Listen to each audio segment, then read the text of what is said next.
2 third places in bunch sprints there. One of them right behind Caleb Ewan as it just bunches up, and a rider's gone down. 1 or 2 riders, a lap play rider there hindered, and there is a rider on the deck, and he's one of the Lotto Soudal riders, which is bad news for André Greipel.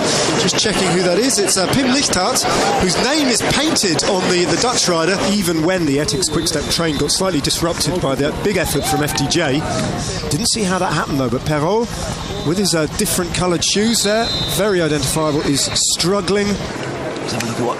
Oh, it's his rider right at the front, just loses a back wheel and brings... Well, they're all lined up behind him, so the only team affected by that is the team of AG2 La Mondiale. We've seen that, haven't we, a few times recently in races where entire teams can wipe out. Yeah, I think you might... BMC did it, didn't they, in a race earlier on in the spring? Do you remember? The gap is coming down quite fast, and there's a crash in the bunch, and once again, well, FDJ are heavily involved. It's an entire French team seems to be on the deck. There's 2 riders of there who have gone down, and also Nippo Vini Fantini rider 2 has come to grief. And again, another spill. This time it's Nikias Arndt who I think has hit the deck there. But what an action-packed finale we have now. That happened just before the 7 kilometres to go barrier, and well, they both came down, fell on top of each other, maybe just a touch of wheels. Nicolas Bohem in 2nd place on 7 points.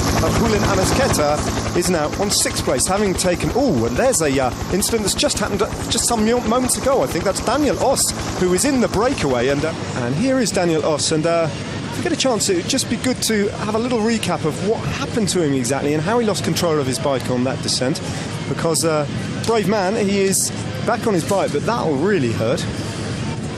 And here it is. So here he is going left-handed round, and it's front wheel or both wheels simultaneously, and he's kind of gone, well, sideways and straight into that supporting strut on that bit of wire fencing. Scraped his left side all the way along the road, and that he's banged into it with his rib cage as well. Oh, well, Giant Alpecin rider has gone down, and so too has Yamamoto from Nippo Vini Fantini. So those 2 riders are down. Sorry, that's not Yamamoto. That is Zilioli. Try and get a number from the Giant Alpecin rider. Well, it was Zilioli who forced the other 2 riders to go over their handlebars, since he hit the deck and they had no road whatsoever to avoid him. Ooh, as a rider has come down again on that same corner, and that's going to sting. It's exactly the same point as Eros Kopecky came to grief, just on that sharp left-hander, and it is starting to rain here at the finishing line, and no big surprise perhaps to see a rider just getting this wrong. His front wheel went, which is an unusual way to come down. Begin his time trial as Diego Ulissi. What's happening here? That's not Ulissi. No, that's Valerio Conti, and he's the next one to hit the ground there pretty hard. That almost looks an impossible corner to take at that stage of the race.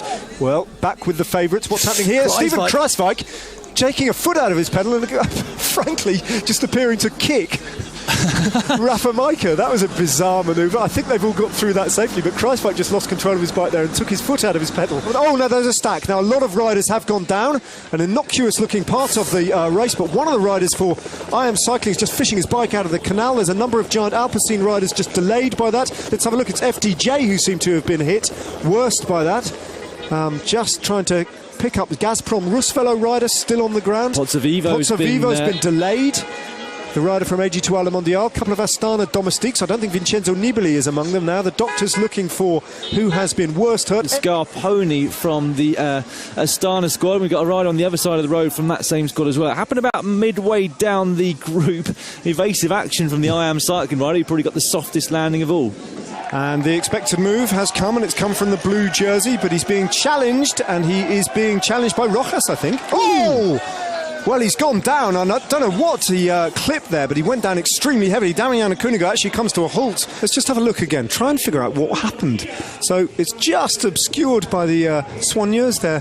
He just catches his back wheel, does he, entangles. Almost like his pedals went in and clashed with the pedal stroke of Damiano Cunego, and that just took out his back wheel. His chain has slipped. He's just looking down at the mech, and also it's come to a complete halt. He throws his bike away in disgust.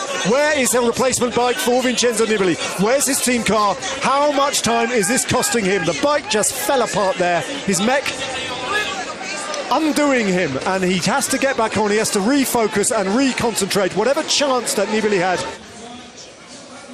And it's a technical descent, and one of the riders gone down. It's one of the BMC riders think it might have been, yeah, it's Kung. Confirmation that is Kung, and he's hit the ground hard there. Valverde, and this might... Ooh! Well, there we go. The first moment when Steven Kruijswijk has a real battle on his hands. Kruijswijk is down. What's the problem with his bike now? Certainly the mechanic is straight out. That's the neutral service mechanic, and they're looking at his bike, and this is a huge moment for the Giro d'Italia. It's slipping away from Steven Kruijswijk. Of course, he's got minutes to spare, but their seconds are ticking over, and his confidence will have been rattled. He might well have hurt himself. He, at one of the first corners on this descent, has come to grief. And once again he has to stop, and they sweep past him on the road. Well, just as we were saying that he hasn't put a foot wrong in this Giro d'Italia, the only weakness... Oh, that was a nasty, nasty crash. Straight onto his back, and he's flipped right over his handlebars. That will hurt if it hasn't even done him more damage than that. That was a heavy fall. Oh, well, Colbrelli latches onto the wheel of the white jersey. He was just blasting up this climb. That's the end of the ride for Jos van Emden. There is the rider you were talking about, Matteo Trentini. He's there. Big crash from Colbrelli. Just about avoids it there, Bob Jungels, as he looks over his shoulder to see what's happened to the man from Bardiani CSF. He's hit the deck incredibly hard. What happened here? Was it a little wet patch of road there under the trees where the road hadn't dried, or did he clip someone at the side of the road? I think he just hit a spectator, maybe even. Oh, cameraman on the side, just somebody trying to take a photo. Oh, a foot came out into the road and just caught the Italian rider there. That's desperate and stupid from the spectator. Well, as we get a replay from a slightly closer angle of that foot that, is it a handlebar that just gets clipped there? Well, he's riding at pace there, and he just catches the elbow of the spectator. I mean, he was, I suppose it has to be said, taking a risk going so close to the curb.